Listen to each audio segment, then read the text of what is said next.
Links to previous episodes are given in the video description, so don't forget to like, subscribe and share the video. Mercy of the God of War.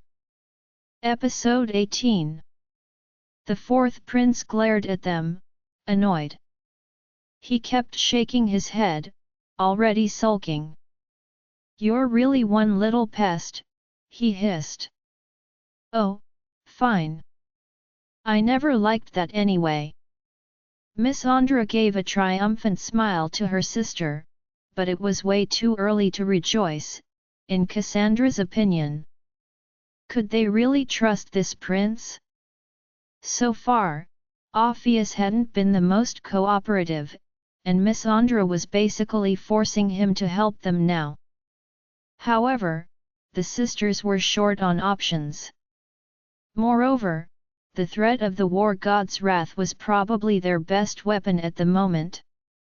The fourth prince rolled his eyes, ignoring Miss Andra to turn to Cassandra with a frown, his fingers twiddling with his long earring.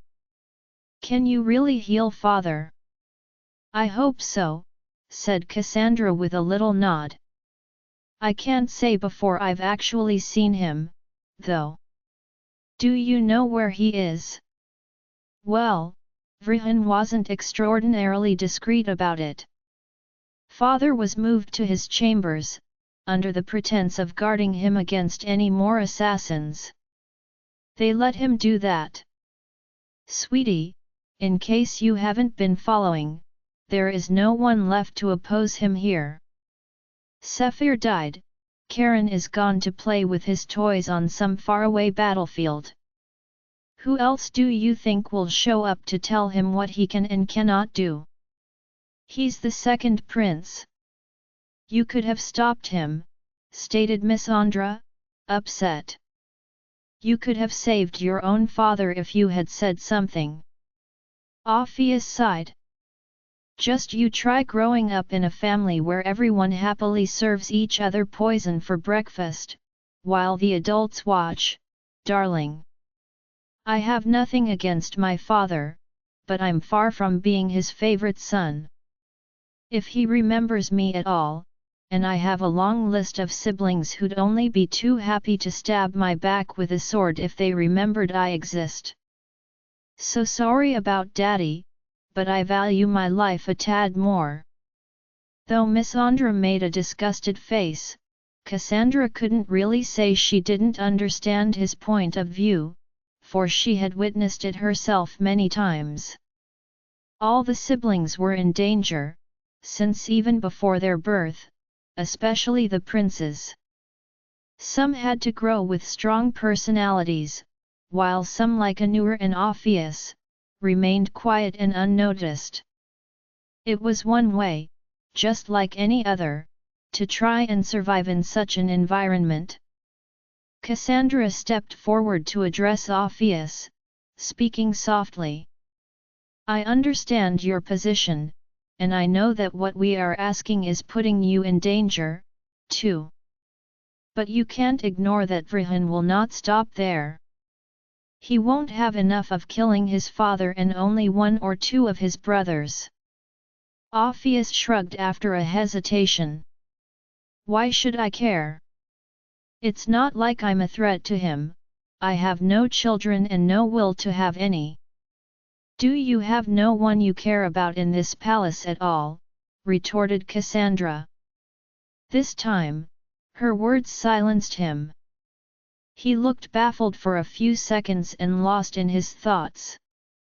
Orpheus had grown up in this palace. There's no way there was no one here that he didn't hold dear. Maybe he had younger sisters, or lovers that Vrihan could potentially harm. Moreover, heirs or not, his own safety wouldn't be guaranteed either. He couldn't ignore what usually happened to the new emperor's siblings. After a long while, he sighed. "Oh, we are all going to die anyway." The prince walked past them, shaking his head, and actually walked towards the window his dragon was peeping at them from. He scratched his dragon's chin, making the white beast growl softly, and turned to them. "Come on, I'll give you a ride. Unless you want to walk out into the two who my brother has planted there." Cassandra and Miss Andra exchanged a quick concerned look. They weren't exactly fond of the idea of hopping onto a dragon they didn't know and had never seen behave at all before, but it was still better than climbing their way back or risking it in front of the guards. Besides, the white dragon hadn't been very menacing since the two of them had seen it. It hadn't even growled once at them, only peeking on their every move without showing animosity. Cassandra walked his way first, and to her surprise, Orpheus actually held out his hand to help her get on his dragon's back. She took it after hesitating for a brief moment, and exchanging a glance with him. Somehow, she hadn't noticed before, but he had some features in common with Karen, though his face was leaner and his forehead more prominent. It was strange to meet all of Karen's brothers, and all she was concerned about was which ones did not want her dead. Somehow, Orpheus decided not to extend the courtesy to Miss Andra, and got on his dragon's back right after her, leaving the younger sister to climb on however she could. His white dragon was smaller than Cray, but its build was about the same, and it was among the biggest of those Cassandra had seen, roughly the same size as Vrihan's dragon. The dragon seemed of a quiet nature, as it took off quietly as soon as all three of them were seated.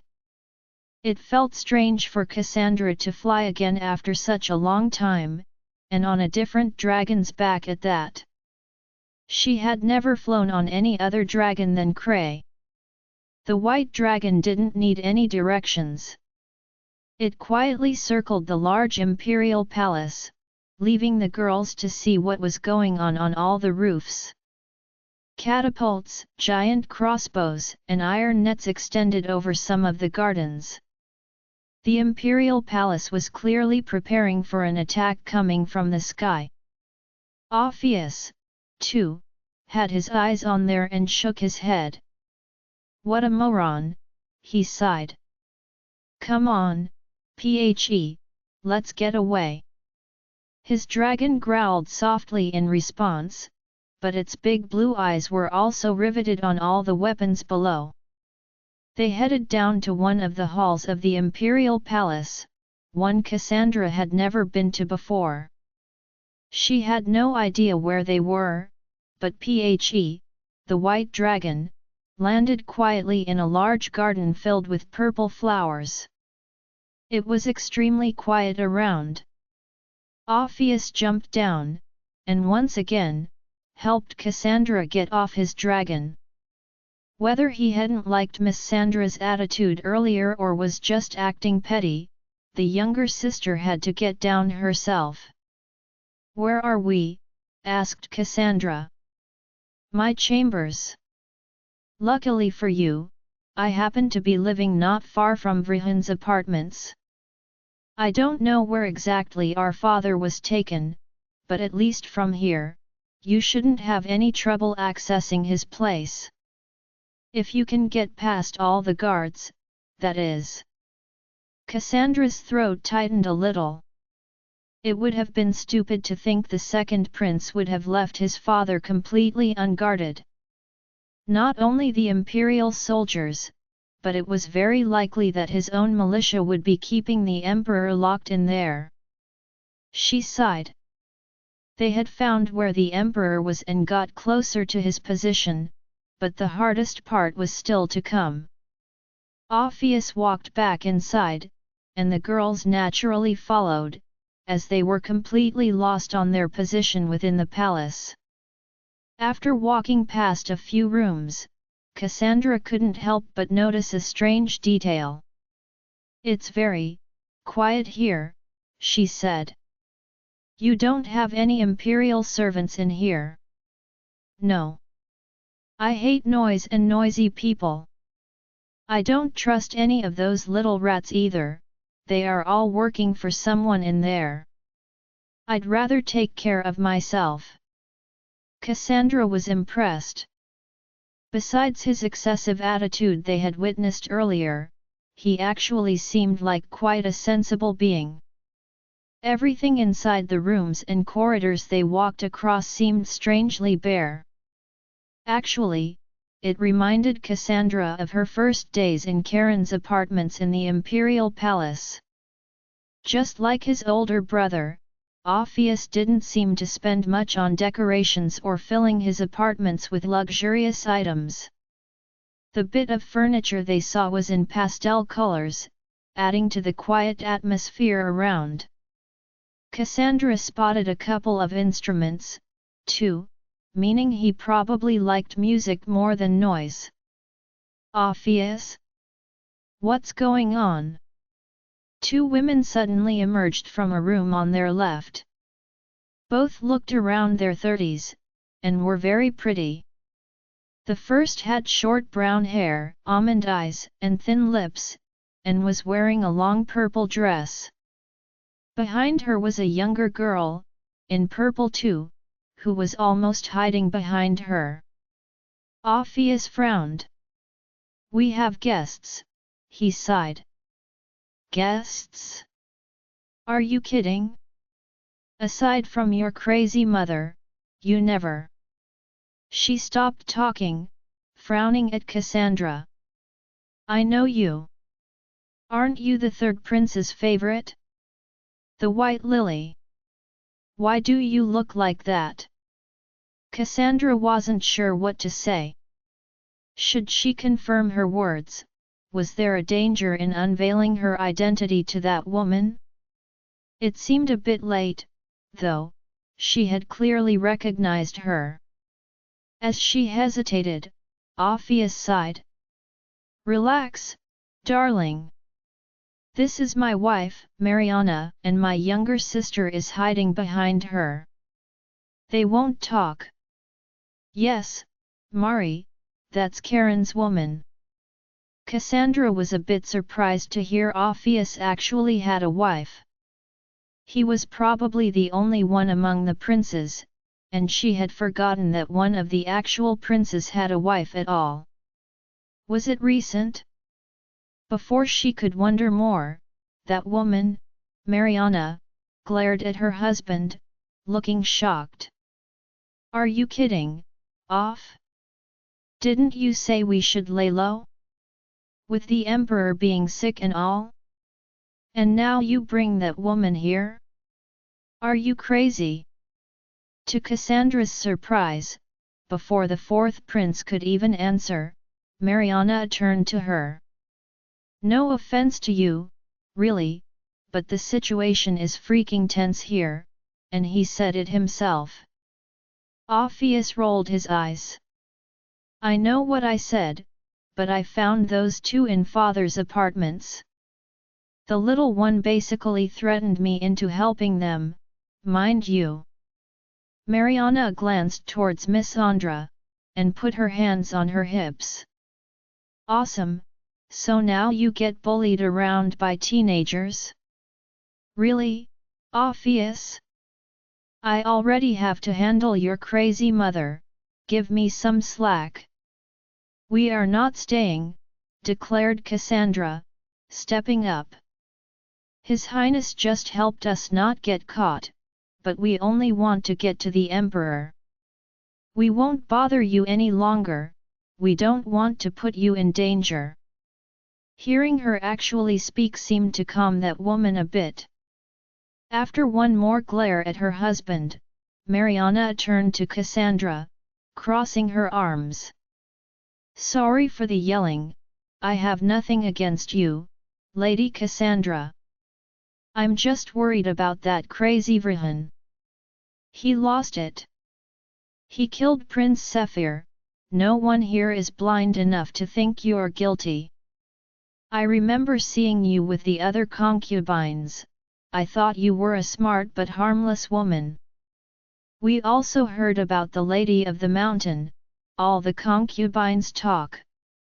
Cassandra was somewhat touched to hear that most people didn't believe in her being an assassin. "That woman, Mariana, seemed to have a lot of common sense and nothing in common with the other concubines Cassandra had met. After scratching her head, Mariana turned towards the prince again. So, what was the idea here? They get out of here and try to find and help my dad, that's it. Nothing I'm going to concern myself with, hey. Before he could end his sentence, Mariana had slapped his shoulder with an angry look. Stop being such a baby. You can't let them go in there alone, are you crazy? You're the one who said you were fine with us laying low, he protested, rubbing his painful shoulder. That was before I knew there was someone in this crazy imperial palace capable of helping the old man. Stop being a coward, or are you going to let your father die? And your brother's woman, too? What do you think the war god will do to you once he finds out? Once again, Orpheus let out a long groan of exasperation. Behind Cassandra, Miss Andra had a hard time not laughing. However, Mariana was not done with him. I'm so fed up with you. Do you want Vrihan to get on the throne, perhaps? Because I know I don't. He's going to have us all line up and slaughter us. Fine, fine. Stop hitting me, you crazy woman, I get it. If the situation hadn't been so dramatic in itself, it would have been quite funny to witness the prince being bossed around by his wife. Mariana stopped, though she did threaten him with another slap, making Orpheus take one step away from her. She then turned to Cassandra, taking back a serious and gentle expression scaringly fast. Sorry about that. Anyway, of course, we will help you, especially if there's a chance you can help the emperor. We don't know much, though, except for the fact that he's in Vrihan's apartments. No one opposed it when they moved him, so I guess he already had most of the people in the palace working for him. There are guards, too. Don't worry, though, we can find a way. Are you serious? Whispered Orpheus, though everyone there could hear him. Mariana nodded and smiled at him. They just need to be able to get in, right? All we need is a distraction. Looks like your crazy mother is going to be useful for once. The 6 men guarding the door to the second prince's apartments were bored. They didn't quite understand why a simple entrance door within the palace was so heavily guarded, as absolutely nothing was going on in that area of the imperial palace. Of course, the death of the first prince had caused quite a stir, but since the funeral had been held in a hurry, and the second prince had left, it had been rather quiet. The men actually had no idea what was going on behind those doors, or who they were truly guarding. They were aware of some rumors that the emperor had been placed in the second prince's apartments, but they had no confirmation of it. The servants always talked a lot between themselves, while the soldiers were supposed to keep their tongues tied, unless they wanted to lose their position. Becoming an imperial guard was such a prestigious position, with a heavy salary, yet not much actual work to do, that many envied their position. It took either a lot of work, a lot of money, or good connections to get there. Sometimes a bit of all three, but in any case, they had done the hardest part.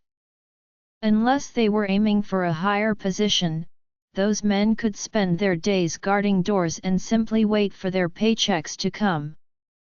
They didn't need to guard the inside of the prince's or princess's apartments, either. Most of them had their own militia, and the others hated any intrusion on their privacy. Plus, there was a long history of concubines getting into some bad fights over rumors of one another sleeping with the personnel.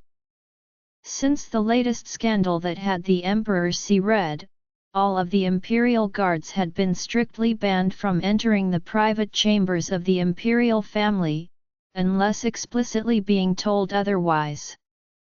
Those men didn't have much to entertain themselves with.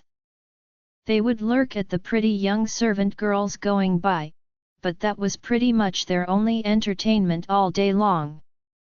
Hence, when the two women appeared at one end of the corridor, they turned heads as soon as they heard the first screaming.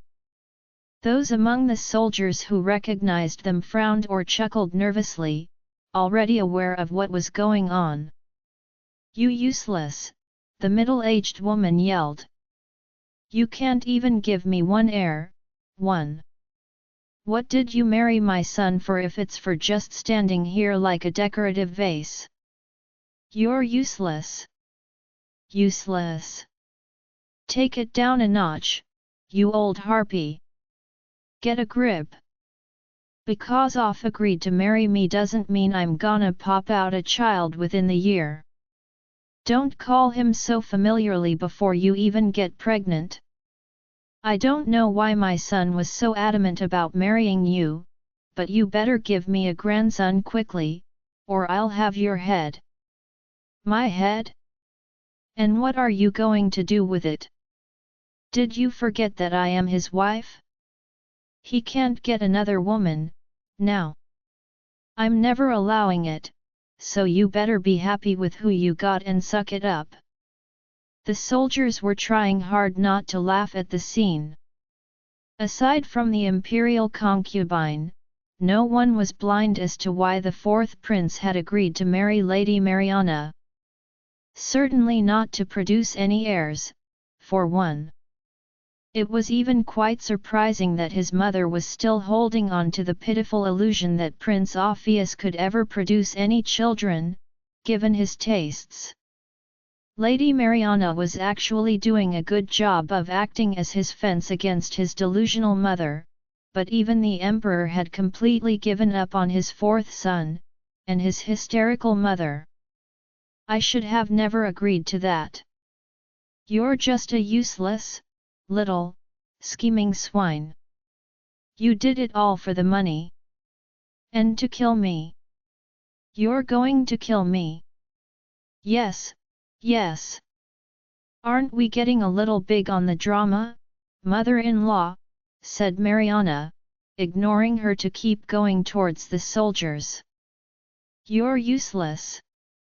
Useless!" kept screaming the woman behind her. "Old hag," sighed Mariana, approaching the men with a smile. "Sorry about the ruckus, soldiers. Can I go in? I was supposed to have tea with concubine Gloriata, but I can't find her." The men felt a bit flustered at one of the princesses addressing them so politely and gently. They were more used to the rude and mighty attitude of the concubines. Moreover, Mariana was a very pretty woman, and she was standing a bit closer than normal in her flattering purple dress. Sorry, Princess Mariana, we are not supposed to let anyone in." "What? Really?" she said, looking surprised. "Is everything all right in there?" You swine! I'm not done talking," yelled the woman behind her. "Oh, shut up," roared Mariana, turning to her. "Can't you see that I'm talking to these gentlemen? Do you have to make a fuss all the time? I don't know how Off's put up with you all these years. He is my son, I am his mother, he's nothing without me." "Isn't it the other way around?" sighed Mariana. The imperial soldiers chuckled, some blushing a little bit too. As soon as she saw that, the imperial concubine glared at them, and became even more hysterical, agitating her cane all around. "How dare you laugh, You punks! You useless men! You good for nothing! With each word, she was dangerously swinging her cane around, making the imperial guards dodge it or experience painful hits. She was one of the only concubines about as old as the emperor, and though she had lost his favor long ago, the imperial guards were completely flustered at how to deal with her. Imperial concubine, please, calm down. Calm down? You're telling me to calm down, yelled the imperial concubine. I'll have you hung. Or beheaded. And then drowned. Oh, really? Sighed Mariana. While the men were flustered and trying to control the old lady, behind them, they didn't notice the trio that were walking on their toes to get to the door. Ophia's mother was so awfully noisy and agitated that even she didn't see her own son sneaking behind the imperial guards and into the second prince's apartments. Mariana smiled, seeing that they had succeeded, but she got hit by the cane right after, making her remember that she had inherited the worst part of the plan. As soon as they were inside, Ophius guided Cassandra and Miss Andra towards a quiet room, apparently familiar with their surroundings. He checked inside to verify it was empty before letting the girls in. All three of them released a long sigh of relief. "That's one crazy old woman," said Miss Andra, immediately getting a glare from her older sister. "You have no idea," sighed Ophius.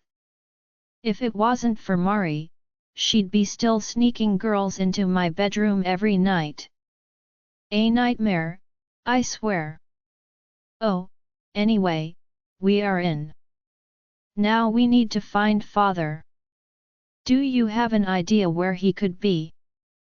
The fourth prince shook his head with a frown. "Not really. I've only been here a few times when I was younger. My mother and his were close a long time ago, though it might just have been to try to get rid of each other. They did end up trying to kill each other until Lady Karine became the favorite and they changed objectives. Lovely ladies. Anyway, I think the bedrooms were that way, but it is definitely going to be guarded by Vrihan's personal militia. Any way around?"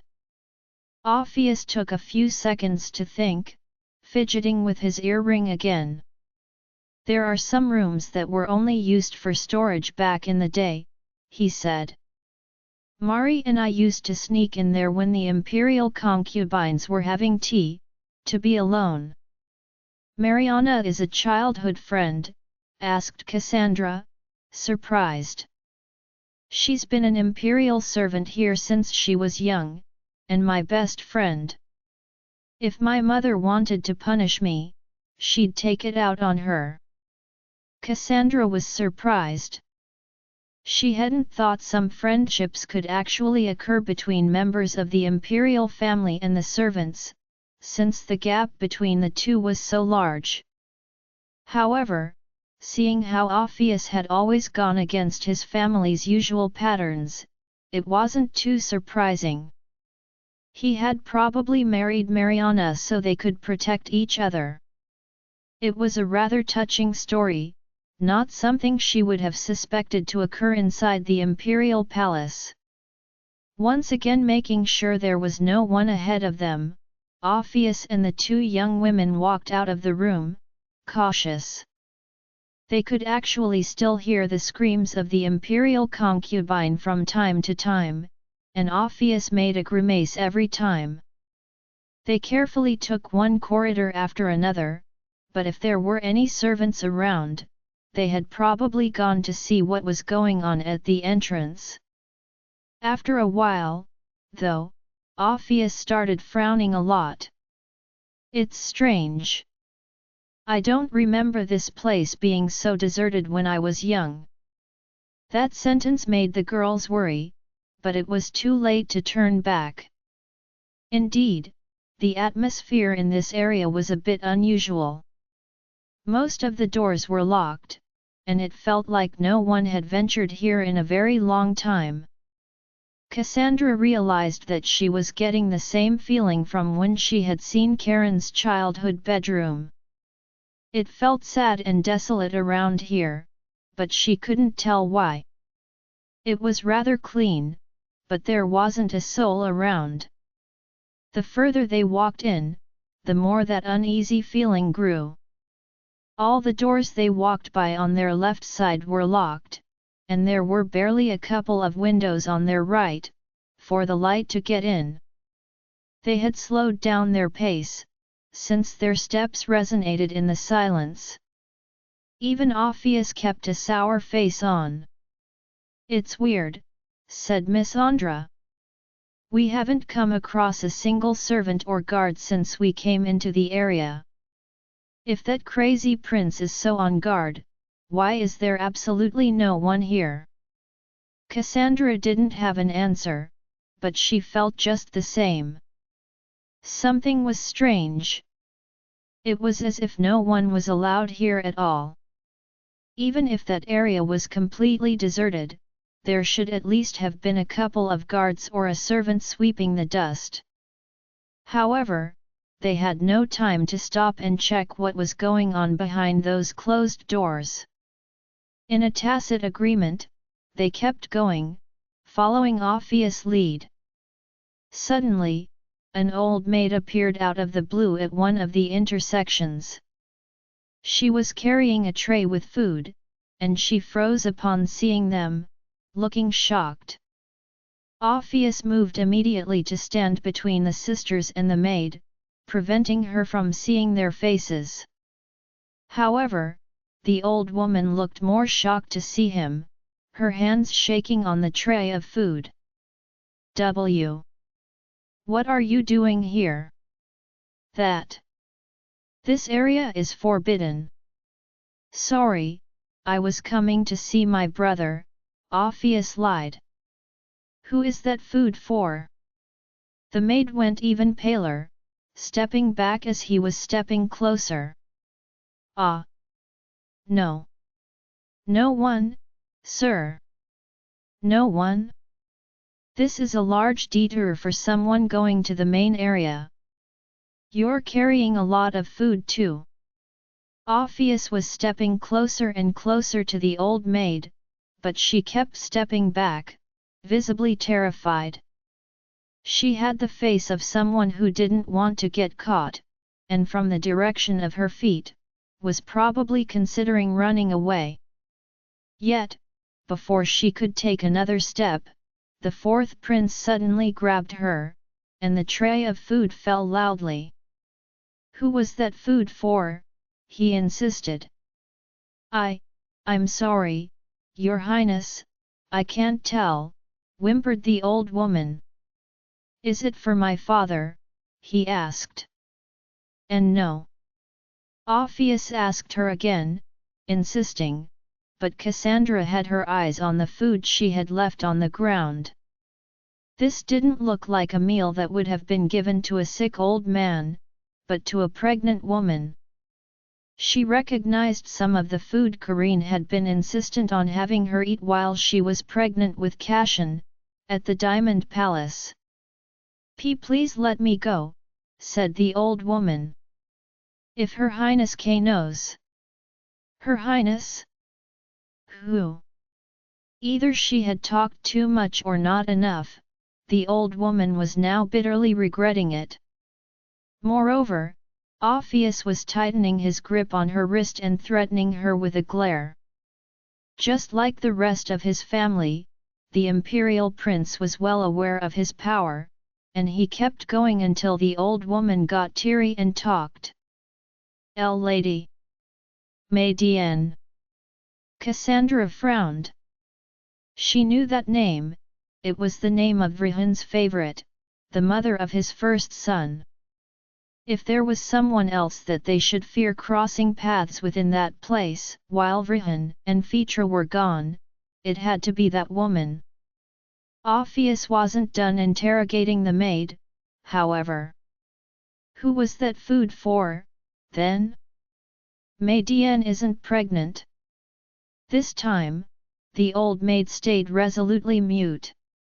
However, her eyes slipped to one of the doors for a second, and Miss Andra caught that. She ran to the said door, trying to open it, but it wouldn't. She must have a key, said Miss Andra. Ah, no, screamed the old woman. Before she could yell any more, Orpheus grabbed her chin, and brutally flipped her head around, killing her immediately. Cassandra let out a shocked cry, while Miss Andra frowned. Did you really have to kill that poor old lady? She would have been killed by Mei Dian anyway, retorted Orpheus, crouching down to search her. If you want to cry, find a corner, darling, but do it later. Miss Andra sighed, but he probably wasn't wrong. He suddenly found a key and walked up to her with a sigh. Why are we doing this, anyway? He said. Because whatever that sicko wants to hide is good for us to know, retorted Miss Andra, opening the door.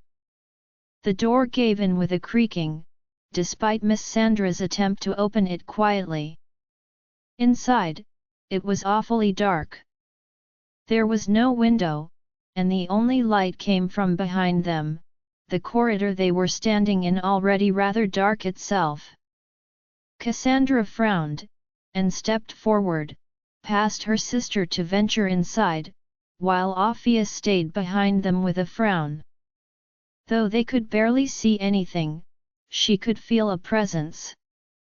She waited a few seconds for her eyes to get used to the dark and looked for the source of the faint breathing she could hear. This was a room with nothing but a bed. On the bed, was a young woman, curled up against the wall, staring at her with a frightened expression. She had long black hair, black eyes, tan skin, and was heavily pregnant. Cassandra was rendered speechless. What was that young woman doing locked up here? She had a chain around her ankle, too. She looked absolutely terrorized. Her eyes were opened wide while staring at Cassandra, and she was curling up the furthest away from her she could get, shivering like an injured animal. Cassandra gently stepped closer, while Miss Andra and Orpheus were left in awe at the doorstep. The young woman curled up even more, obviously afraid of her. In her appearance, she was somewhat reminding Cassandra of herself, months ago. She was very skinny except for her womb, and her lower lip was cut. Her body bore traces of old bruises, scars, and everything in her attitude screamed fear. Her long black hair was strangely short in some places as if someone had randomly cut it, and some of those strands were still lying on the ground.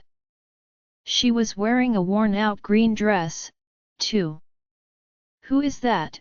Muttered Miss Andra, turning to Orpheus. The prince shook his head. He had no idea, or wasn't sure, but all three of them could see that the young woman had features of the imperial family. It was very unsettling to notice that, with her current state. Cassandra took a deep breath, and got closer, being careful not to scare her. The woman was obviously traumatized, not used to seeing strangers, and she didn't want to scare her. "Hainu, what are you doing?" whispered Miss Andra, a bit worried. "We can't leave that poor woman here," replied Cassandra. She looked for the chain, but it was closed with a lock on the woman's ankle. Give me the key from earlier." Gently, Cassandra approached the key from that woman's ankle. Each of her movements was extremely gentle, clearly letting that poor girl see what she was about to do. That unknown woman hadn't uttered a single word so far, and Cassandra suspected that she wouldn't. Her quiet wailing was the only sound they had heard from her, and she was shivering non-stop, unable to avert her eyes for 1 second. It was as if they had locked eyes and neither of them could look away. Cassandra tried the key on the lock, but it didn't match. She frowned, upset. "This isn't going to work." "Let me see," said Miss Andra, walking up to her with a sigh. Her younger sister stared at the lock for a while, and turned to Orpheus after a minute. "Can I borrow your earring?" The prince seemed confused at her request, but handed it to her. Under their eyes, Miss Andra started fidgeting and trying to force the lock with it. Cassandra didn't know if she should have been surprised at her younger sister's skill, but she was scared to ask how in the world she had picked that one up. After a few seconds, they heard a click, and the iron ring fell on the bed. "You little thief," chuckled Orpheus. As soon as he had talked, though, the young woman suddenly whimpered, staring at him like he was absolutely terrifying, and curled up even more on one end of her bed. Cassandra's heart broke a little witnessing this, and she turned to Orpheus. "Your Highness, would you mind stepping outside a little? You're scaring her." For a few seconds, Prince Orpheus made an offended look, but that woman's pitiful attitude was not something he could ignore. He eventually rolled his eyes over and backed away a little. Cassandra waited until he was completely out of sight, and gently rubbed the poor woman's ankle. "It's all right. We won't hurt you," she whispered. "Hainu, what do we do?" Cassandra hesitated. She could never leave that woman here in her state. She was obviously malnourished and mistreated by whoever had locked her up in here. Cassandra had a faint idea of her identity, too, but whether it would be confirmed later or not wasn't her priority for now. She took a deep breath and turned to Miss Andra. "Take her to Lady Mariana, she will know what to do." "What? But you?" "I will keep going with Prince Orpheus to find the Emperor." "Miss Andra, we can't leave that poor woman here.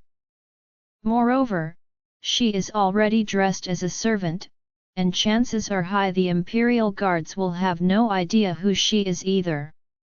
Grab the tray outside, and you can walk out with her and pretend you two were just bringing out some food for one of the concubines here. They won't worry about someone going out if they never saw you coming in, and if anything happens, Lady Mariana will be around to vouch for you."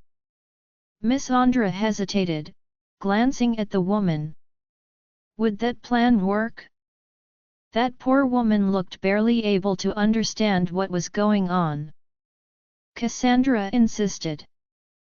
"Miss Andra, please. We can't leave her like that. It might be her only chance to ever escape this place and whatever they did to her. You know I can't leave someone in need, and she is pregnant, too." Miss Andra sighed. "Fine, fine.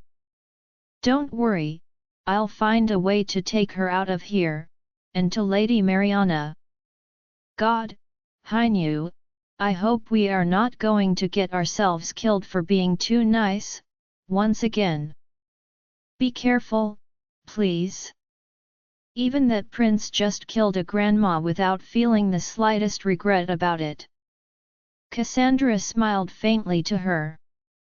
She had a heavy heart about letting Miss Andra leave here with that woman, but on the other hand, she would probably be safer out of Prince Vrihan's apartments, with Lady Mariana. If anything happened here, at least Miss Andra would have higher chances to survive. She had the wits to make it out by herself, and Cassandra highly doubted many people in here would even recognize her as her younger sister. So, asked Prince Orpheus as soon as she stepped out of that room. I already hid the body in another one of the rooms, which actually was a storage room this time. Miss Andra will take care of, whoever this is. We should find the Emperor quickly.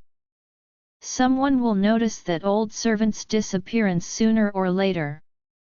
Orpheus frowned for a second, surprised by her decision to part ways with her younger sister, but he eventually nodded. With one last look at the room where Miss Andra was left with the pregnant woman, they both got on their way, still trying to be as discreet as possible. "Do you really have no idea who that woman was?" whispered Cassandra. "No. I mean, maybe, but, to be honest, I might not like the answer." She nodded. No matter how they looked at it, if Prince Orpheus couldn't recognize a young woman that looked so much like him and his siblings, something was definitely off and wrong about it. Moreover, if that young woman really was a member of the imperial family, for her to be locked up like this couldn't mean anything good.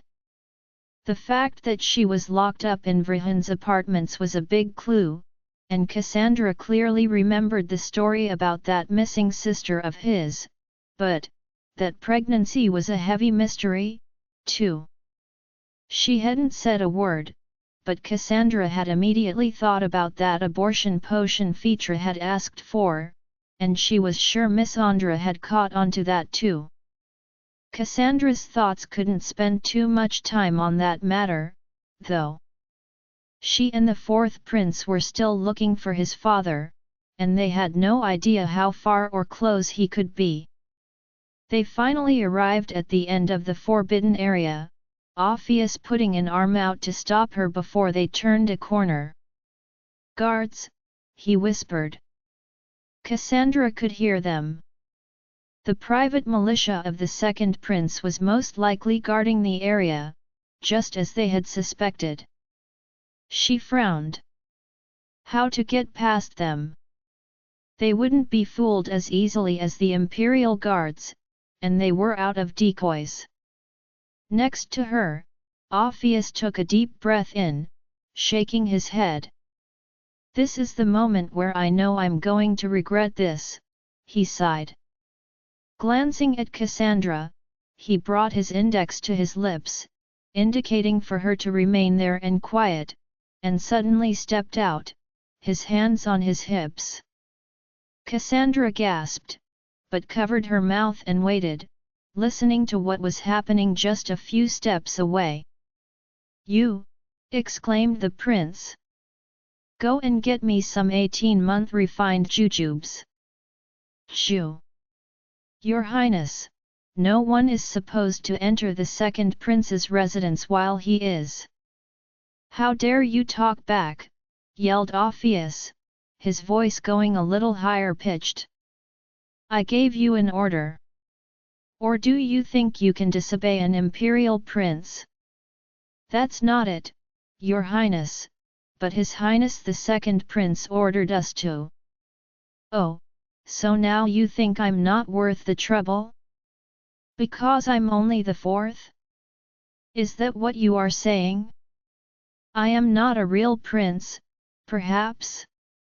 I don't deserve obedience? You think anyone in my brother's household is allowed to disrespect me? Are you talking for Vrihan when you ignore me? Is that what your master told you? The second is better than the fourth, so you can just ignore him?" What do I do to get some respect around here? Ah, poor me. I don't even deserve to be obeyed by my older brother's men. All of this because I was the fourth born? Is that how my brothers are showing their consideration? Shall I go tell this dear mother of mine how her beloved son is disrespected? Hey! Despite the current situation, Cassandra had to repress a chuckle. The fourth prince might deserve a prize for his acting skill. Orpheus was talking non-stop, pressuring them relentlessly, and she could hear all the men getting flustered by the sudden threat. The poor guards started talking all at once as soon as Orpheus gave them a chance to, making a little ruckus. She mostly heard them begging Orpheus to keep his mother out of this. She waited a bit more, but he wasn't done. Really? Aren't you just standing there for nothing then? What is there even to guard when he isn't here?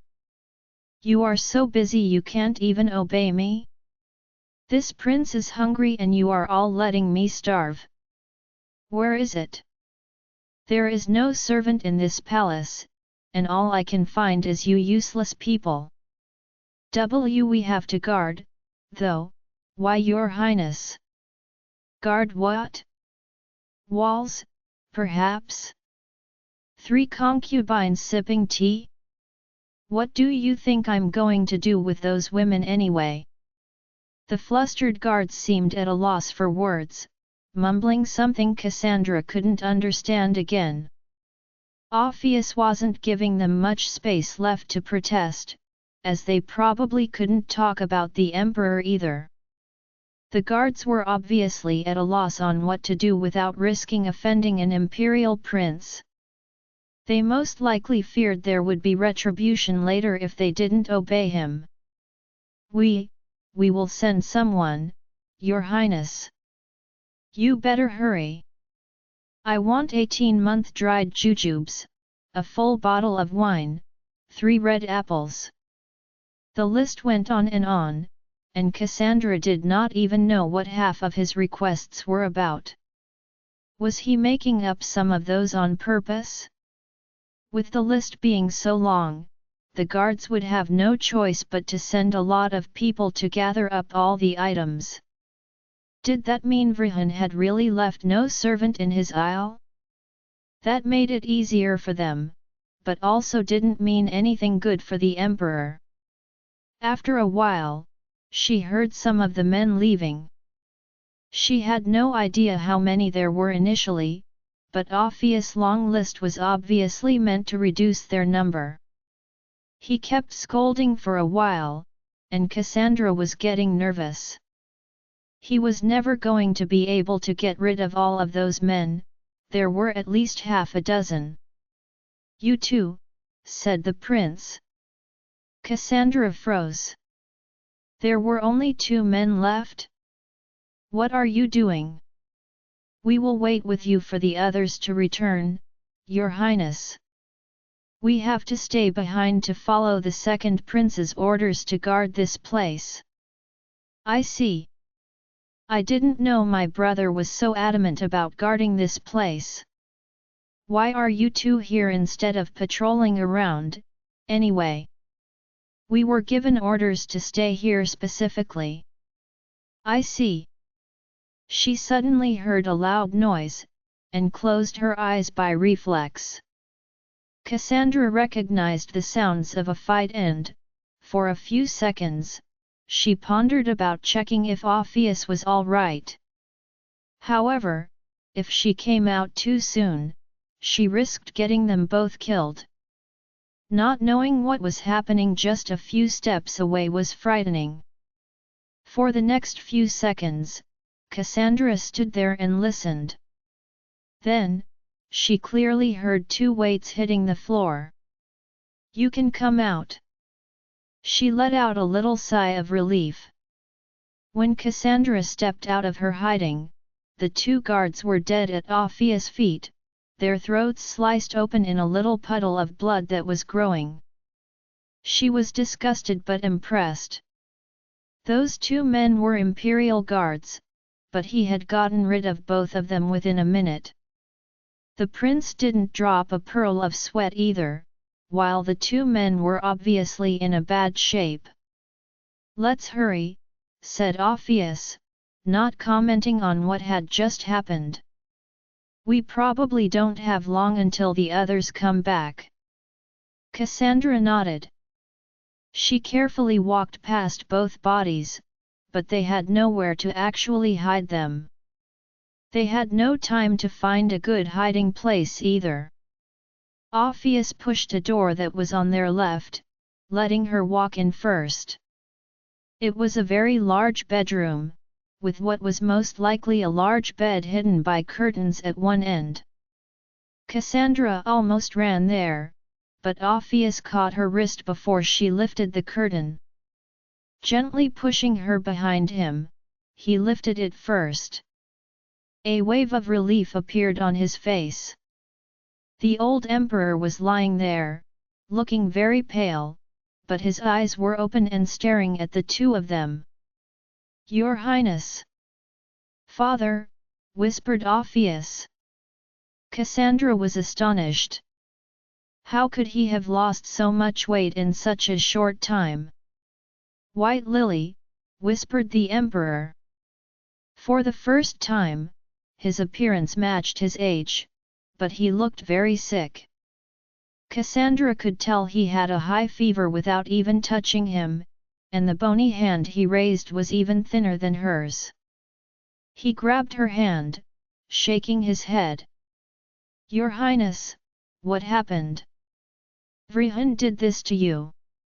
You? Your son?" Cassandra was astonished. He was asking about Cashin now? What was going on? "He is born, Your Highness, he is fine. But please, tell me what they did to you? Did they make you eat something?" "Good," whispered the emperor with a smile. Cassandra was devastated. He couldn't even seem to hear her questions, the poor man looked so weakened. He was nothing like the mighty emperor she had seen just a few weeks ago. All this time, she had prayed for him to be alive. She had hoped to be able to save the emperor, but he was already on the brink of death. Aside from the erratic, raspy breathing of the emperor, there was a horrible silence weighing on them. Cassandra had no idea what to do. His lips were somewhat swollen and purple, his mouth was dry, and the old emperor was obviously running an agonizing fever. He had lost a lot of weight, too. She wondered if there was even anything she could do when he was already this bad. She looked around for something to help, but there was only a small basin of water. It couldn't be that the poor old man had simply been left to die here.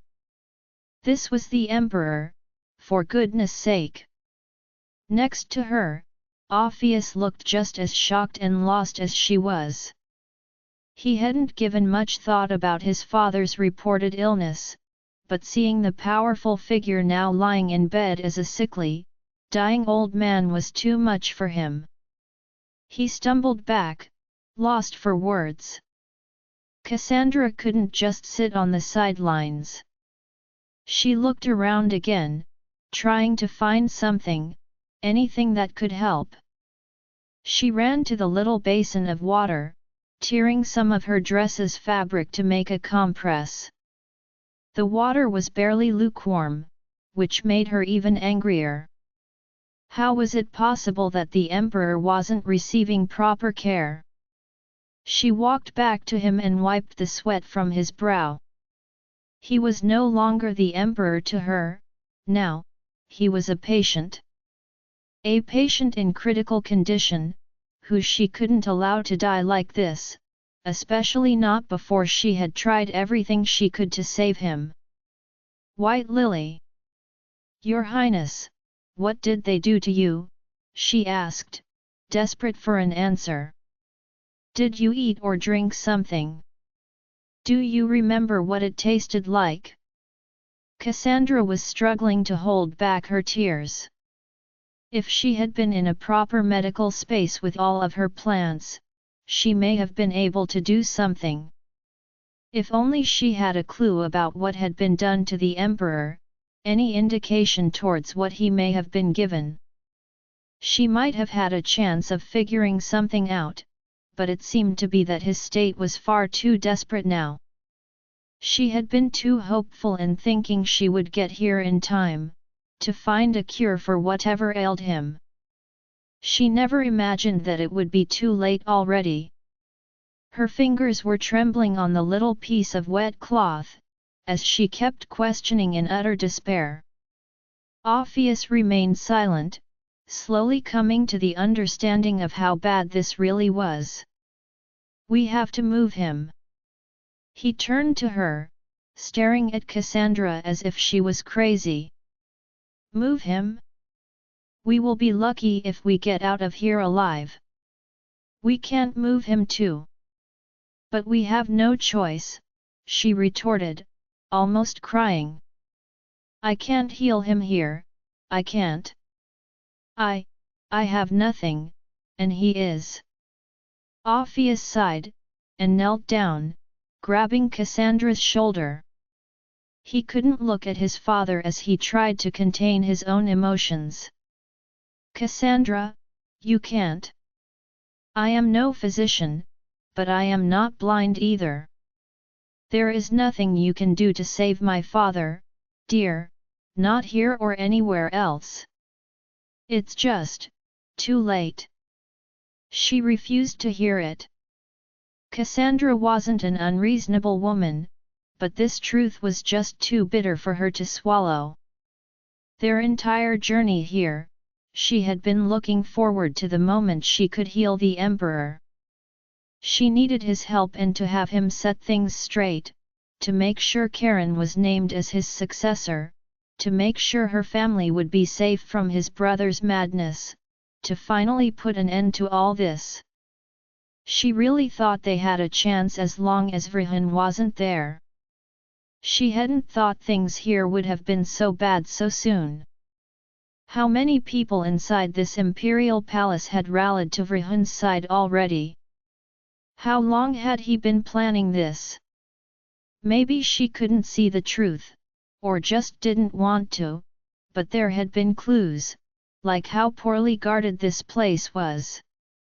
There were far fewer soldiers than she had thought there would be because there wasn't any way left to save the Emperor. Vrihan had deserted the palace, confident that he had already won this battle.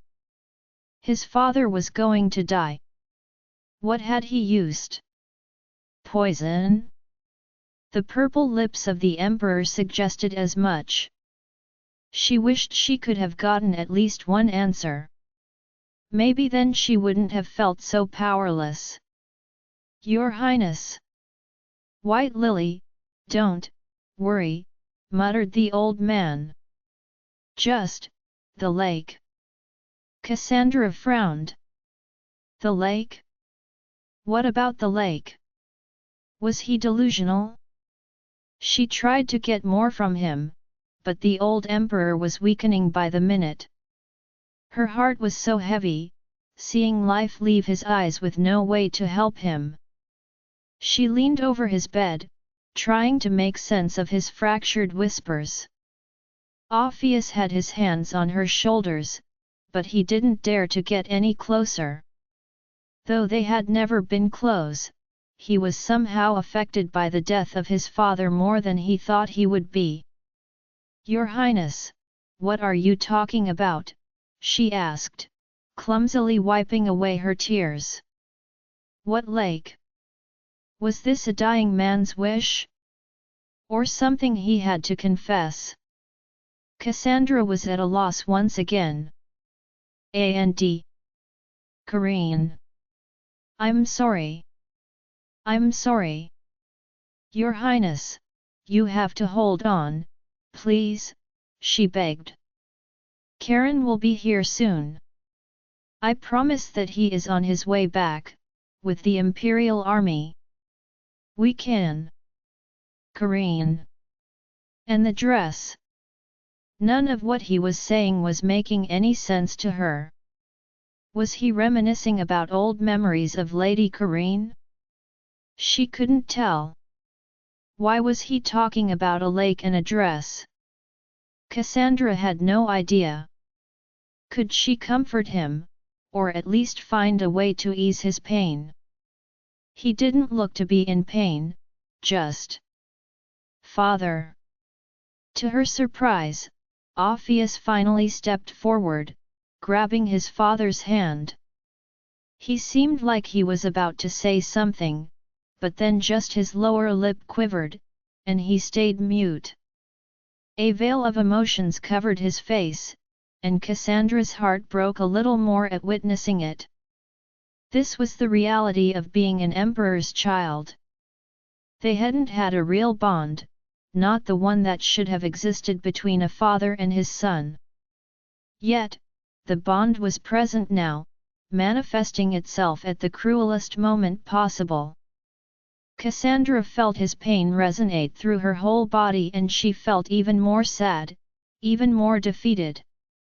Orpheus simply held his father's hand in a long, painful silence. The emperor turned his head to him and faintly smiled, closing his eyes to help mask some of the pain. Cassandra couldn't take it anymore. Tears escaped from her eyes, and she bit her lower lip, devastated. He was truly dying, and she was there, powerless. How touching! Cassandra and Orpheus turned around in the same movement, surprised to hear a third voice. To their left, coming from another door, was Prince Ruthless, standing in the doorway with an annoyed expression. The fifth prince was draped in his purple robe, leaning against the wall with an evil smirk plastered on his face. He was staring at both of them, shaking his head. "You really had to make a dumb mistake now, Orpheus." The fourth prince placed himself between Ruthless and their father, looking furious. "You knew." Ruthless rolled his eyes, shrugged, and then stepped closer. "Of course I knew. Virhin was always going to need an ally inside the imperial palace, and who else but me would have gone along with it?" "Why?" asked Cassandra, shocked. "This is your father." "My father?" scoffed Ruthless. "You call that man a father? Do you have any idea what kind of father he is? He might be nice towards Karen and Cherian, but do you think anyone else in this imperial palace holds any fond memories of our dear daddy? Really? What do you say, Orpheus?" Cassandra glanced at the fourth prince, but he obviously had nothing to answer to that. Ruthless was right in many ways, and even Cassandra couldn't say otherwise. The fifth prince took another step closer. He was acting arrogant and totally unaffected by the dying old man behind them. "A father," he spat. "What kind of father doesn't give a asterisk about his children dying? How many of our siblings do you think died over the years? Father had so many concubines, they all gave birth to his children, when they didn't lose them or die first." "His Highness was not responsible for those murders," retorted Cassandra. "The concubines. Oh, I know. The concubines are the ones who always dirtied their hands. One of their rivals was pregnant? Let's kill her. The baby was born safely? Let's kill it. Who needs more children, anyway? The emperor already has so many." Cassandra glanced at the emperor, unable to contest that. She knew all too well how nefarious this family was. She would never forget the horror stories of how Lady Karine had lost 3 of her children. That was one fear that had been growing in Cassandra's mind ever since Lady Karine had shared her story, that one day, sooner or later, Cashan would become a target, that he already was. She couldn't stand the idea of a child being injured or killed, let alone one of her own. None of his children had done anything to warrant that kind of life. Their only crime was being born. They were conceived with no say in the matter and then used as political pawns, killed or maimed before they were even able to understand the cruel world they had been born into. Even those who survived beyond birth and into childhood, had to endure the scheming and rivalries. No one made it out without countless scars, both physical and emotional, the pain of losing siblings, enduring hateful stepmothers, and half-siblings. They all had to face too many monstrosities.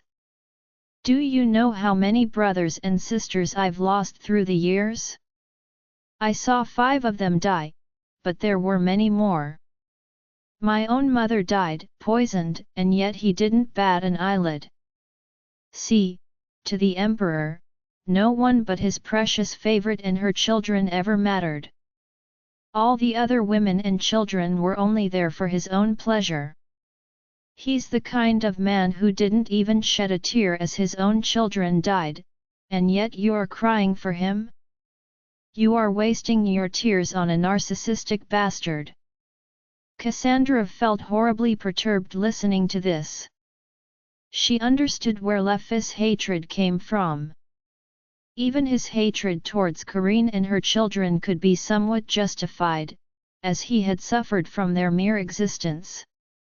Yet, Cassandra couldn't agree with any of this. She shifted slightly, placing herself between the Emperor and Lefis. You can't trust Vrihan either, she said. Your second brother will try to get rid of you, too, as soon as he gets the throne. I really don't think so. I am his ally after all. Do you honestly think Vrihan would have taken control of our father's council so easily, if it wasn't for my help? You son of a... What did you do? Growled Orpheus. Lefis chuckled. Oh, I was rather involved. Do you know how many concubines I have, Orpheus? How many of those women are the daughters of ministers, scholars, generals? It wasn't easy, but if you look carefully, all those women are nothing but pawns to their families. If I merely hinted to one that they might stand a chance at becoming my wife, the desperate would run back to her father and arrange any form of support I needed. It's like having my own little army. A bunch of little sluts, all ready to do anything I want, just for a little hope I'd make her my wife. Cassandra was disgusted. This man was completely rotten to the core, to use his concubines like mere tools, just to get what he wanted. Was that why Vrihan had decided to include him in his plan? It explained so many things. She hadn't understood how he could have taken control of the imperial palace so easily by himself. However, with 3 of the princes absent, and one of the remaining 2 on his side, all Vrihan had needed to do was get rid of the emperor, and then all of his associates would have no choice but to fall in line. And you call our father asterisk, retorted Orpheus, disgusted. Would you call yourself a saint, perhaps? You're worse than our father ever was. Am I? Asked Lefis, tilting his head. I am not doing anything our father hasn't done before. Actually, I'm probably nicer since I don't single out any favorites. He used my mother and sisters like pawns for his own entertainment, for nothing but to make his favorite jealous. What am I doing that's the same? You're wrong, snapped Cassandra. It's true that His Highness loves Lady Corinne, but he never wanted your siblings' deaths. Oh, are you trying to make me cry for the old man, princess? Chuckled Lefis. Don't bother, I truly don't care about his death. As soon as he passes, I will have Vrihan officially named as the new emperor. Just you wait until Karen comes back and wipes the floor with your blood, hissed Orpheus. Lephis chuckled once more. Karen? Oh, you are sorely mistaken if you think our precious war god could simply fly in here. We have the whole roof trapped, and every single wall. As soon as we spot his black dragon, our entire army will attack. He will be taken down as easily as a fly. Orpheus laughed. Is that why you hid father's dragon? You and Vrihan are such cowards. You're too scared to face Karen on your own, so you've had to resort to underhanded tactics. Did that coward also leave you alone to defend the imperial palace, Lephis? Saying that, Orpheus took out a little dagger that he had hidden up his sleeve. Lephis' eyes suddenly went cold as ice upon seeing this, drawing out a long whip in response. You dare oppose me, brother? You are many things, Orpheus, but you are not a fighter. Are you really willing to die for this woman? For Karen's woman? Cassandra feared where this was headed. She didn't know how strong either brother was, but a fight in such a tight space, a dagger against a whip, did not leave her with a good feeling. She kept glancing at the fourth prince, but his expression spoke volumes. This fight would not be an easy win. She glanced over her shoulder at the emperor. He wasn't dead yet, but his breathing was definitely slowing down, maybe a few hours or a few minutes, but it wouldn't be getting any better. Cassandra had no idea how far out Karen was, but she couldn't afford to wait for him any longer. Don't, she suddenly interrupted. Lephis looked at her, as if he was amused. What is it? You don't want to see me kill my brother? Trust me, it will be over quickly. Don't fight, she repeated. I want to make a deal with you. This was obviously a desperate attempt on her part, but she was desperate. The brothers were about to fight and Cassandra could see very few ways that they might get out of there alive or unharmed, but she was determined to make it happen. While she felt cornered, she wanted to at least make sure Orpheus and his father could make it out to somewhere safe. Anywhere out of the fifth and second prince's reach would be perfect, as the revelation of their alliance came at the worst possible time. Cassandra hadn't seen it coming at all. But the fourth prince hadn't asked to be involved in the first place, and if there was the tiniest chance that he could walk out unharmed, she at least owed him that. He had risked so much for her until now, though sometimes reluctantly, and she couldn't allow him to get killed if it was avoidable. It would be entirely her fault. Meanwhile, the fifth prince raised an eyebrow, visibly surprised by her sudden proposal.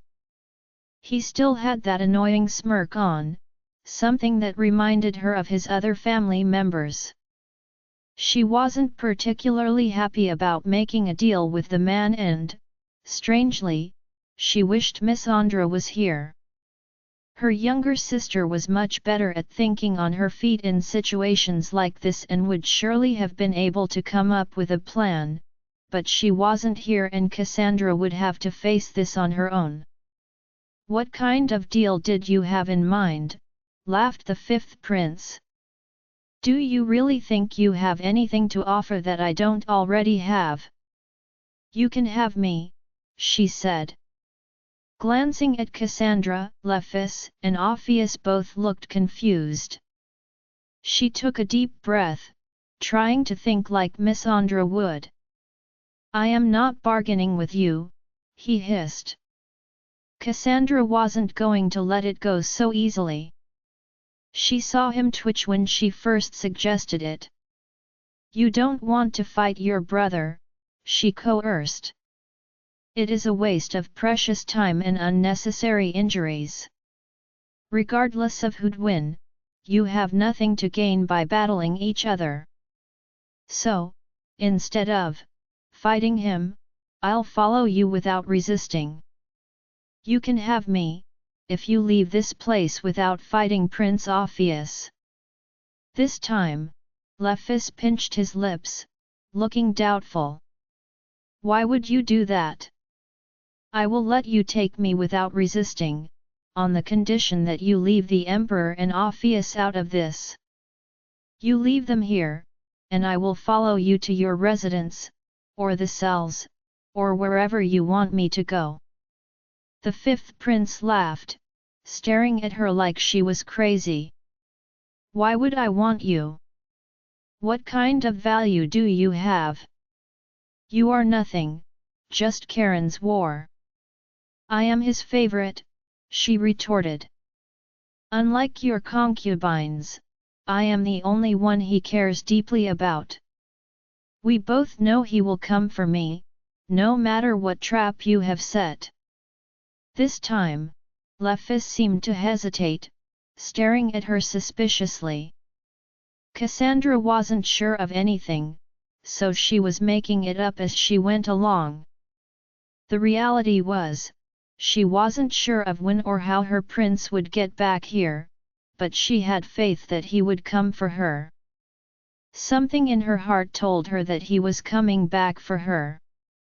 He would never leave the imperial palace, or her, in Vrihan's hands. Maybe he was dealing with his brother elsewhere, but if Vrihan was still chasing after her and Miss Andra, they would both be coming here. The fact that Karine had already placed spies around her residence indicated that the imperial concubine was betting that the final battle would take place in the capital, too. Even if he had been left behind by his brother, Lephis couldn't ignore the fact that his brothers would end up back here sooner or later. So you're offering yourself as a hostage? He asked. Cassandra nodded bravely. Next to her, Orpheus was utterly shocked by her sudden change in attitude. Are you crazy, woman? He yelled. It's all right, she said. Nothing is all right. You can't do this. Cassandra turned to him, though she made sure to keep the fifth prince in her field of vision as well. She took a deep breath, trying to convey her words in the best way possible for him to understand. I'm sorry, Prince Orpheus. If there is anyone else in this palace who can do something for the Emperor, I don't think it's me anymore. If I had the proper equipment to help, I would try anything, but I'm no longer in that position. It would only buy him a bit more time, perhaps. But, I can't.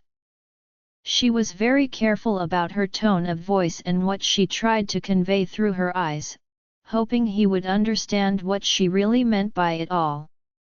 Orpheus was completely focused on her, but with his brother listening too, she had to be extremely careful. The only thing I can do is give you more time with your father before the Emperor passes. I do not want you to get injured or your father to be left to die alone. Orpheus opened his mouth to speak, but nothing came out, looking unsure and terribly confused, but Cassandra knew he would be smart enough to understand. In their current situation, Cassandra couldn't do anything for the Emperor. She was trapped with no medicine and no supplies. If she had any chance to bring something to help, she would have. She didn't think the Emperor would have been imprisoned in Vrihan's apartments or that he would be in such bad shape by the time she arrived. But she had to face reality, she couldn't save him in their current situation, even if she did her best. If Lephis hadn't shown up, she may have been able to buy some time, if only a little, but not now, not anymore. Yet, there still might be hope. There was someone else in the palace with knowledge similar to hers who could help. Lephis did not know that her younger sister was in the palace too, but Orpheus did. If he could bring Miss Andra back here with some proper medicine once she and Lefis were gone, maybe they could buy some time. Miss Andra was not as good with medicine, but she knew about poisons, and she had learned quite a bit from Cassandra over the last several weeks. It wasn't much, but it might be enough to save the Emperor, or at least win him some time.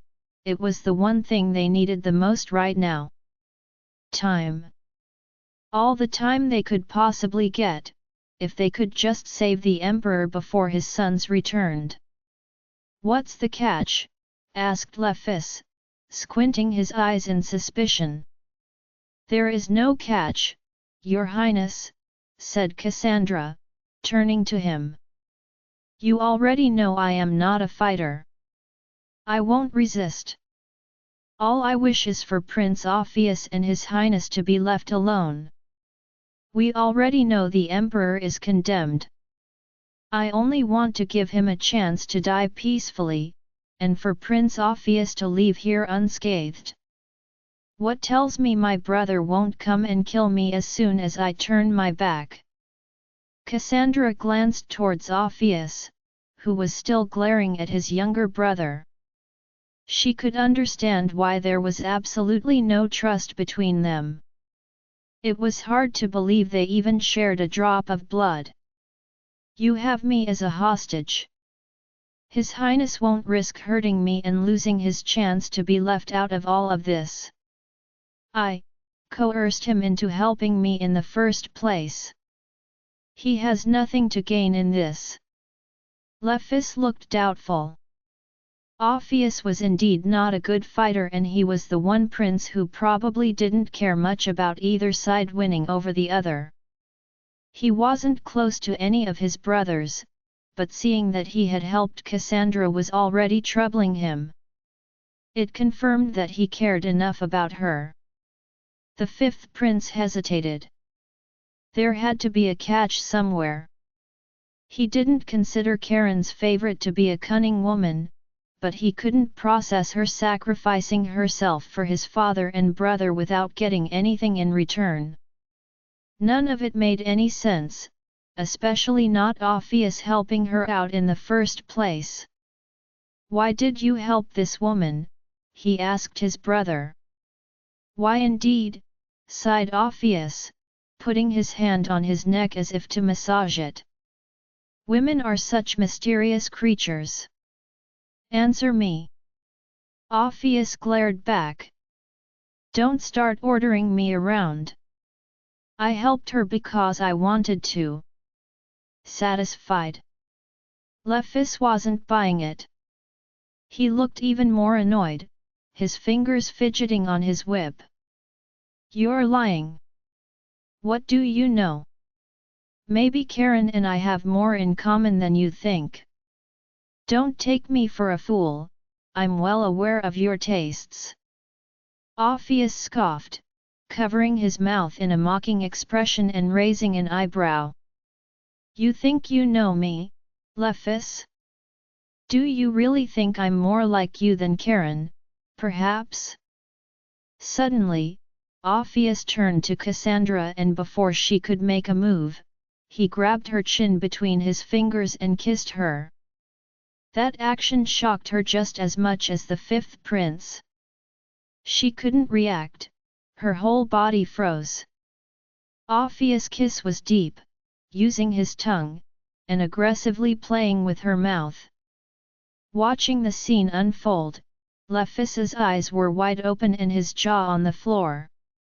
Cassandra realized halfway through that this wasn't just a little kiss and, coming back to her senses, she pushed the prince away, blushing. She had never been kissed by another man before. But this wasn't her main concern. She was completely flustered by the kiss, barely realizing Ophius had grabbed her hand during the moment and put something between her fingers. Everything had happened so fast that she had to focus to hide it quickly. "You're disgusting," said Lefis, still in shock. "Oh, dear, you're not going to tell us you're a virgin, are you?" retorted Orpheus with a smirk. Lephis was not amused. He suddenly raised his whip and cracked it through the air. Though it may have seemed like a mere outburst of anger, the whipping actually left a large dent in the nearest wall. Cassandra couldn't help but shudder. If he could cut that deep into wood with just a little whip, she didn't want to imagine what damage he could inflict if he used that on a human body. "Fine. I'm taking the woman with me, but don't you dare attempt to move our father anywhere, Orpheus. You won't succeed. I have my guards and our brother's men surrounding the palace, no one can come in or out." That was more than disputable considering that Cassandra and Missandra had managed to walk in despite the security, but surely, the Emperor's health wouldn't allow them to move him anywhere anyway. Lephis walked over, and though Orpheus still had his weapon in hand, both brothers only glared at each other. It was like two beasts in a room, ready to jump at each other's throat. If there had been even a shred of brotherly love between these two, it was definitely gone now. Cassandra stepped forward and placed herself between the two men, fiercely hoping her plan would work. "You take care of yourself," Orpheus whispered to her as he held his glare on his younger brother. "Thank you." Lephis brutally grabbed Cassandra's wrist, pulling her to his side and away from Orpheus. "You better not go anywhere, Orpheus." "And where would I go?" retorted his older brother. Lephis made a sour face, but he had nothing to answer to that. Working with his whip once more, he wrapped it around Cassandra's wrists, pulling them together tightly and trapping her. She grimaced as the fibers painfully cut through her skin a bit. Orpheus saw it too, but did not say a thing. "Fine," hissed Lephis. Finally breaking their staring contest, Lephis pulled Cassandra to leave the room with him. She glanced back once more at Orpheus. Maybe she dreamt it, but she saw him nod very slightly with a determined expression. Had he understood her silent plea? Was he going to send someone for Missandra, find a way to have her come to help the Emperor? She could only hope so. It was too late now. Lephis was dragging Cassandra away, walking confidently across Vrihan's apartments. He was obviously in charge with his brother gone. None of the guards they crossed paths with said a thing, and the servants didn't dare raise their heads either. They knew, thought Cassandra. All the people working there were already obeying the second and fifth princes, as if they were already in power. Cassandra was utterly disgusted. The Emperor had probably taken years to establish himself as a force within his empire, working for years to keep it afloat, and yet the powerful man was overthrown so easily. Fear and envy were getting the best of all these people. They didn't care which master they served, as long as they could keep their positions and money. She thought about Lephis' speech earlier, about his concubines. It was always the same. People killed and threw their lives away for greed. "How did you get inside the palace to begin with?" Lephis suddenly asked as they continued walking. "I paid a servant to help me," she lied. She deliberately made it sound like she had used someone she hadn't known before, so Lephis wouldn't try to find and kill the culprit.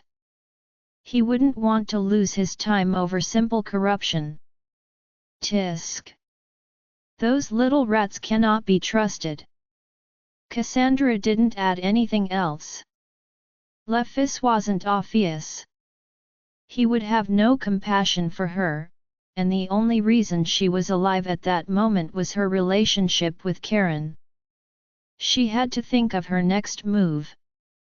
How was she going to get out of this situation, now? She had been captured so easily, it was almost laughable. She continued following Lefis. He didn't seem to fear that she might escape with his whip tightly binding her wrists. Cassandra tried to remain calm. "Where are you taking me?" she asked. "To the cells." "Oh no, darling, that would be too obvious and boring." "No. I have other plans for you." He suddenly turned around to face her, grabbing Cassandra's throat in his hand. She almost choked, barely able to breathe as he tightened his grip. He had a dark, sadistic gleam in his eyes, something that reminded her of his vicious older brother. "I don't often get the chance to make my annoying older brother suffer, but when the opportunity arrives, I will take it. I wonder what Karen will do when he learns I had my way with his precious woman? I've found you interesting from the day we met and, though I find you rather ugly, you will still be a nice toy for me to play with before they come back." Cassandra's blood left her face. She could barely breathe with his fingers tight around her throat and all the blood draining from her face. Her limbs were tingling as she was fighting to stay conscious. Watching her, Lefis was enjoying her panicked state, his grip tightening as a vicious smirk spread across his lips. This time, he really did resemble Vrihan, with a crazy glint in his eyes. Cassandra tried to think, to grab his wrist, when he suddenly let go. Cassandra fell to her knees, coughing and gasping for air. She could already see the bruises forming on her skin, but for now, she was focused on recovering as fast as she could. She had to stay alert. "I don't trust Orpheus enough to stay here," he said. He grabbed her by her wrists, still tightly bound by his whip, and yanked her forward, causing her to fall and hurt her shoulder. Cassandra grimaced as her mind flashed back to the day of the celebrations when she had been similarly dragged across the palace. This time though, she fought to get up before he could drag her any further. Lefis had just started walking without a care as to whether she was following or not. His whip was a leash that hauled her along.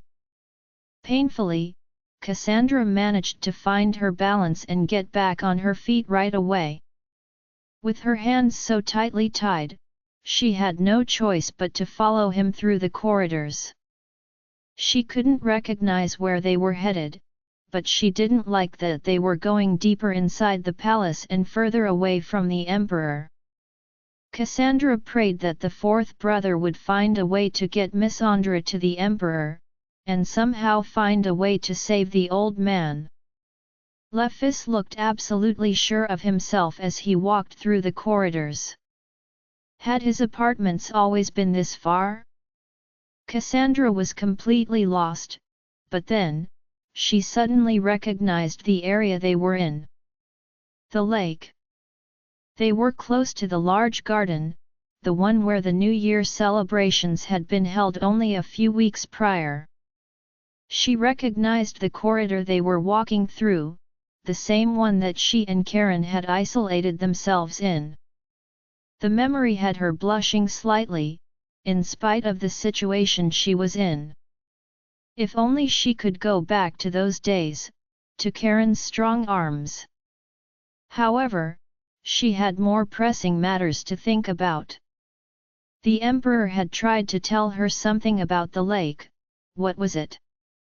She could now see it through the windows, but no matter how many times she tried to glance at it, there was nothing special happening there.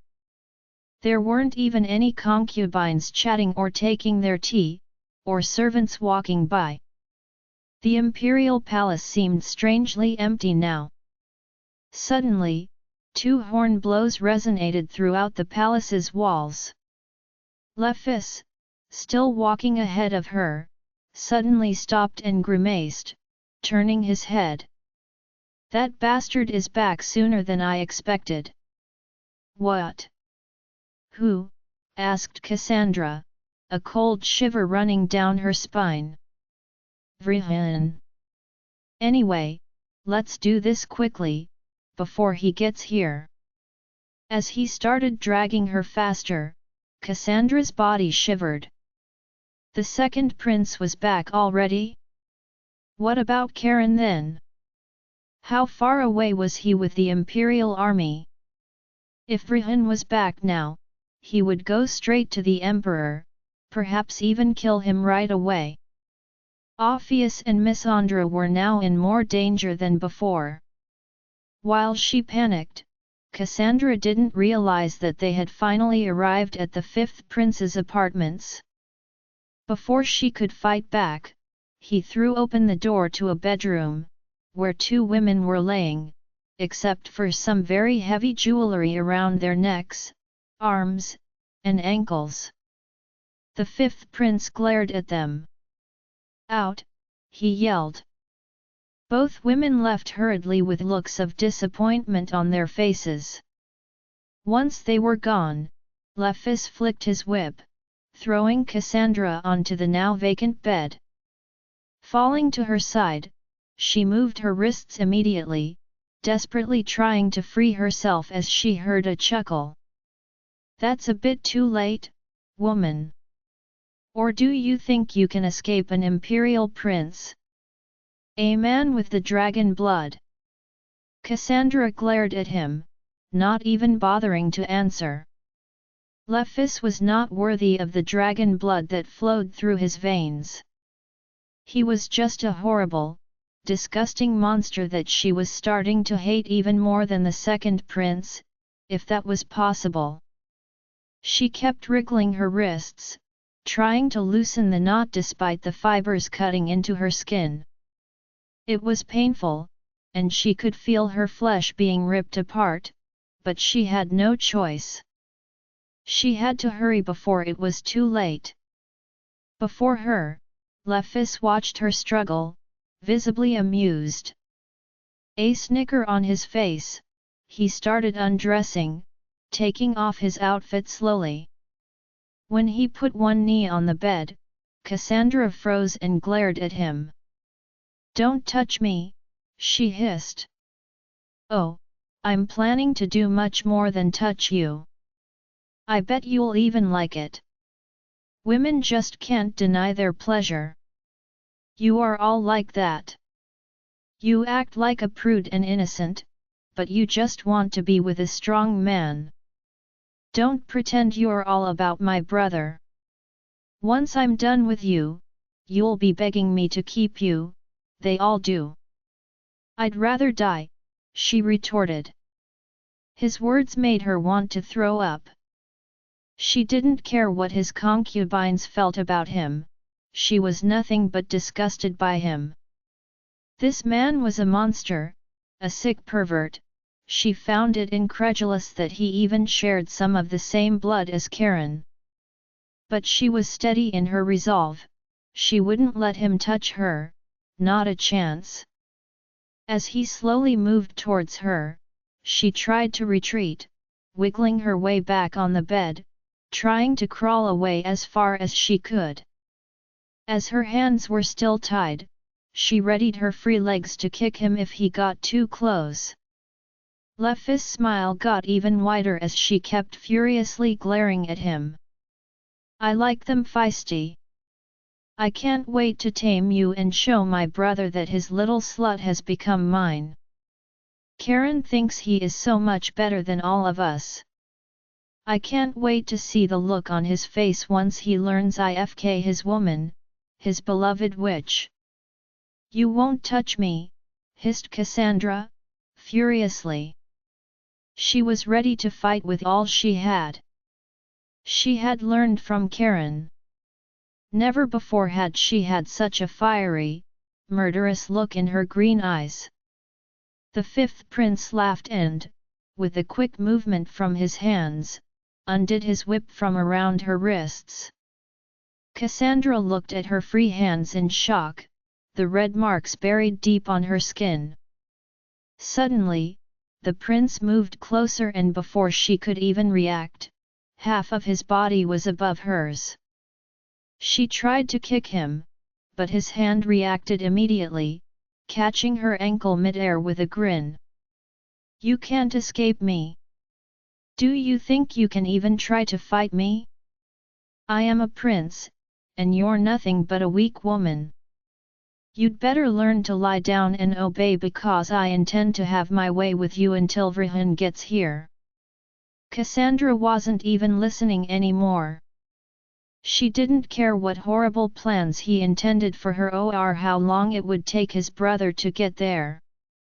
None of this was going to happen. She struggled to turn around on her stomach, despite her ankle still trapped in his hand. She heard him laugh from behind her, but she was busy retrieving what she had hidden in her sleeve earlier. "What are you doing, witch? You think that's it? Oh, or is that an invitation to your—" "I said don't touch me!" Cassandra shouted. Before the young prince could react, she had turned around and sat up as her arm flew in his direction. This time, he was a second too late. With one hand holding himself up on the mattress and the other still occupied with her leg, he wasn't quick enough to block Cassandra's hand. His eye caught a glimpse of silver as he saw it coming, but he barely had a chance to comprehend the threat until a sharp pain pierced his neck. The fifth prince let out a horrible screech as his blood splattered both of them, his eyes wide open in shock. Lefis suddenly let go of her ankle, his fingers shaking, as they came up to touch the weapon that had just stabbed him. He could feel the warm blood running down his neck, and the sharp piece of metal stuck there. He spasmed for several seconds, completely shaken by the waves of pain. His eyes were trained on Cassandra as she jumped out of the bed. It was clear he was having a hard time coming to terms with what had just happened. She was shivering in fear as she stepped away from him, but she had done it. Orpheus' long earring was embedded deep inside his flesh, planted there and not moving. She saw Lefis' eyes following her moves as he gagged several times, trying to get words out. "Why? You, witch?" "I'm not a witch," she retorted, out of breath. "I'm a physician." With those last words, Cassandra turned around and ran out of the bedroom as fast as she could. She knew she didn't have a second to lose. She had aimed right for his carotid artery and stabbed as hard as she could, but she had no idea how fast he'd recover. She had seen Karen heal some deep cuts in a matter of seconds, but she had never seen what his younger brother's healing abilities were. If it was a normal man she had stabbed, he would have been dead in minutes, but she wasn't so naive as to think the fifth prince would die from this though. So, Cassandra kept running down the corridors, desperate to find her way back. The reality of what had just happened was hitting her slowly, but she didn't have time to stop and think. She had just tried to murder an imperial prince, but, strangely enough, she had more pressing concerns right now. She was worried about the Emperor, Orpheus, Missandra, and more importantly, she was terrified to face Vrihan or his sister, alone. Cassandra wasn't familiar with this part of the palace, and she was afraid to go the wrong way, or run into someone unfavorable. However, she needed to get back, and fast. As soon as Lefis recovered, he'd come after her, and if he didn't, someone, like his concubines from before, would be quick to let the guards know the White Witch had assassinated the fifth prince. Suddenly, she heard it. Footsteps, running behind her. "Come back!" A cold shiver ran down her spine. How could he be back on his feet and running already? Cassandra accelerated, but it was too much on her body for one day. The climbing had been easier than she thought, but sneaking by a window, riding a dragon, fighting off a rapist prince, and running through the palace probably wasn't recommended for a woman who had given birth not 10 days ago. She was frantic. There was no sign of Karen's return, and with Vrihan back, he would soon know she was here. All she had managed to do was win a bit of time for the Emperor, but it may have all been for nothing. Finally, Cassandra ran into a familiar corridor, the one with its windows open to the garden with the lake. At least she knew where she was now, but the furious footsteps were growing loud behind her. Tears grew in Cassandra's eyes. She wasn't going to make it. She knew the way back to where the Emperor was, but even if Orpheus was still there, she wouldn't get there in time. The fifth prince was catching up to her, and from the sound of his steps compared to her speed, it would be all over in a couple of minutes. Cassandra felt like breaking down. What had she even accomplished? She was either going to die or be captured again. She cried without stopping. Cashan, her baby, her little boy, she needed to see him, to hold him one last time.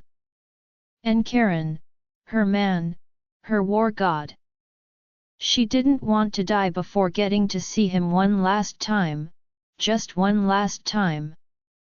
You wench, stop! Cassandra heard a snap and then felt a sharp pain pierce her back. Leph's whip!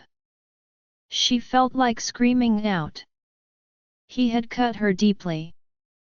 She stumbled forward, almost falling, but something kept her going. She managed to keep her feet steady and continued running. She couldn't stop now, she couldn't give in. No matter what. Suddenly, a loud horn resonated through the air. Cassandra heard Leph's steps stop, and she couldn't help but glance behind her shoulder. The prince had stopped running, his eyes wide open towards one of the windows. The Eastern Army, he whispered. Cassandra's heart jumped in her chest. Karen's army. They were in the capital. She felt an incredible wave of adrenaline and her feet carried her before Leph started chasing her again. She still had a chance. Just a slim chance. If the Eastern Army was here, then either Karen or Sherian was too. Come back, I will kill you before his eyes. The voice behind her couldn't hold her back. Cassandra took a sharp turn, entering another corridor before she abruptly stopped. At the end of the corridor stood Vrihan right in the middle of her way, glaring at her. Cassandra's lips trembled. She stepped back without thinking, despite the running that wasn't stopping behind her.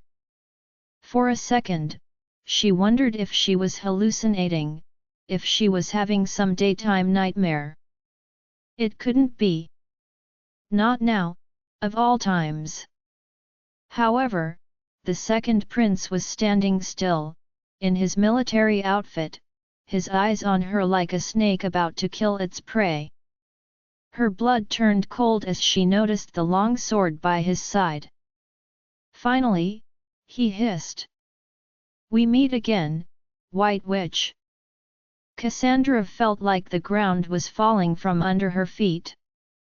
She was falling into some nightmare that wouldn't end.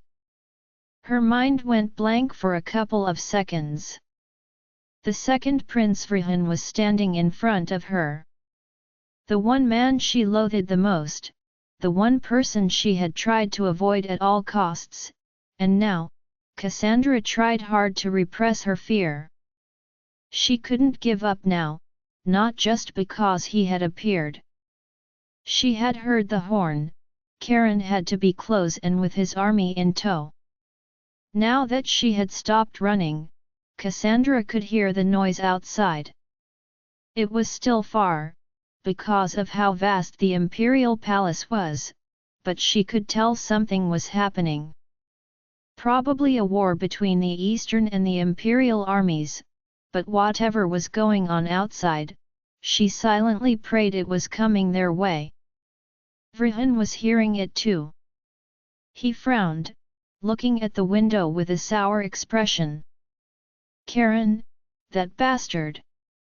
He was fast. Just hearing his name gave Cassandra a new wave of strength. She took a deep breath, her eyes still on Vrihan as she thought about her next move. She couldn't stay here, Lefis would catch up at any second, and going forward was now out of the question. She glanced sideways. She had hoped to find a real exit earlier, but it seemed like she had no other choice but to climb out one of the windows. Oh, well. At least now I've got a valuable hostage, Vrihan suddenly whispered, his eyes going back to her. Cassandra took a step back as a reflex. She was not going to let him near her. She had made that mistake once, and the cost was Dahlia's life. She had learned her lesson. Before he could add another word, Cassandra suddenly jumped to the side and did her best to climb out of the window as fast as she could. She heard him yell something incomprehensible behind her, but she had no time to wonder what it was. She was absolutely desperate and she couldn't stay in that corridor. Plus, the words of the Emperor had been circling in her mind the entire time. The lake. Did he mean this lake? Why this lake? Cassandra's feet landed in the deep grass of the garden, and started running right away towards the lake. She knew she only had a few seconds at best before both brothers would catch her. She was running as fast as she could. She had no idea what was going to happen or if that lake could save her life, but she had no other option. Diving into the lake seemed like the craziest idea, but it was her last resort. Come back here. Join our Facebook and WhatsApp group for more updates, link is given in description. Rest audiobook will be continued in next episode.